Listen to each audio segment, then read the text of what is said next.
What's up team, welcome back to my YouTube channel. Now today we're going to be talking about the F45 playoffs. What is the playoffs? How does it work? How does the scoring work? What is a rep and what is a no rep? And right at the end we're going to go through some tricks and tips to help you guys out if it's your first time or if you're going back and doing it again. So I'm going to start off today by explaining about what the F45 playoffs actually is.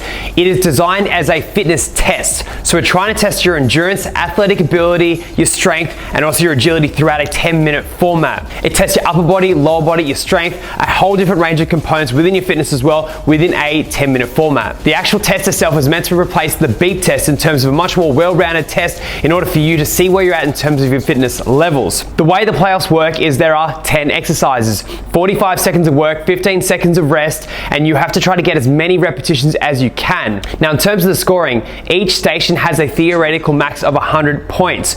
What they've done is they've basically had someone who's a professional athlete go hell for leather at this one at each of the stations fresh and get a certain score. They've then allocated scoring backwards from there as well. So for example, in station 1, 290 meters equates to 100 points. So each 2.9 meters is 1 point in that station specifically. When we go through the reps and no reps later on, you can see what those scores are, those target scores are throughout each of the different exercises. The idea is throughout each of the 10 exercises, you're trying to accumulate as many points as possible to get to a theoretical max of 1,000 points. The really cool thing about this test is that you can work on strength or endurance or agility elements and you can still improve your score. I've seen so many different people do this test, get the same score, but actually their strengths and weaknesses quickly get shown in regards to what stations they're scoring well at. Now, particularly if you've never done this before, the whole point behind doing it, particularly in studios, are you going to be doing it regularly throughout the year to see not only how am I going in terms of my body composition changes, but actually having a number that you can hit and beat in terms of your general fitness. This is normally quite difficult to track, so by doing this regularly, you might get a score of say 400 points and you're trying to beat it, get 410 next time, and increasing your score as the year goes on. It gives you a numerical number to aim for an objective measure, which is really cool, and I think it really helps motivate a lot of people. Outside of the studio, you would have seen the F45 playoffs competitions. They run these all around the world, multiple countries, and basically what they do is everyone goes head to head to see who can get the highest scores. The way they typically work is they'll get the top 12 individuals and they'll go top 12, 8, 4, 2, slowly eliminating down to the final. So in order to win it, you need to do it through 4 times. Within the teams, they normally take the top 8 and go quarters, semis, finals, and they need to go through 3 times in order to find out who gets the top score. It's a lot of fun, huge energy, as you would have seen throughout some of these videos as well. I would highly recommend everyone to give this a crack, even if it's your first time stepping into a studio, because the whole point is you beat your own score. All right, so let's jump straight into it. Station 1 is a concept 2 rower. Try to row as many meters as you can within the 45 seconds. Note, the meterage is taken at the end of the 45 seconds. Go for efficiency here, big strokes, and making sure you're really finishing off the stroke. Station 2 is the bench hops. 2 hands on one side, jumping from one side over to another. A no rep is landing on one foot. Try to make sure you're getting over the bench and not behind the bench. That is also a no rep in this exercise. Station 3 is a push-up knee tuck. Chest must touch the ground for this one. You cannot snake up, must lock the arms out, and the knees must cross 90 degrees in order for a full repetition to count. Station 4 is lateral hops. 2 feet together must be pointed forwards with this one. You must go over the cones in order for repetition to count. You cannot turn your feet from one side to another, and you cannot jump behind the cones. Station 5 is a box jump burpee. Within this movement, you start on the ground with your hands off. Jump your feet up, jump onto the box. You do not need to lock out, jump back down and hands off for 1 full repetition.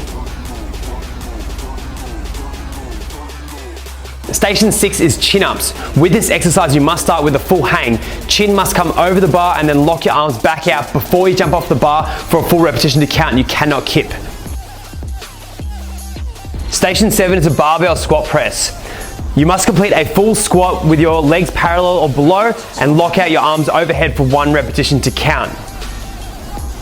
Station 8 is a Russian twist. Start with 2 hands on the ground and the ball tapping from one side to another. You cannot bounce the ball as you do this one, and your feet must be raised. Station 9 is a dead ball over the shoulder. With this exercise, you must pick up the ball and throw it over the shoulder. You can roll it if you'd like to as well, and you must turn a full 180 degrees and pick the ball back up. You do not need to throw it over the same shoulder each time. Station 10 is a shuttle sprint lateral hop. You must start on the inside and run towards the hurdle. Complete 4 hops with your feet together before jumping off the other side. 1 repetition is counted after you've completed the run and 4 hops.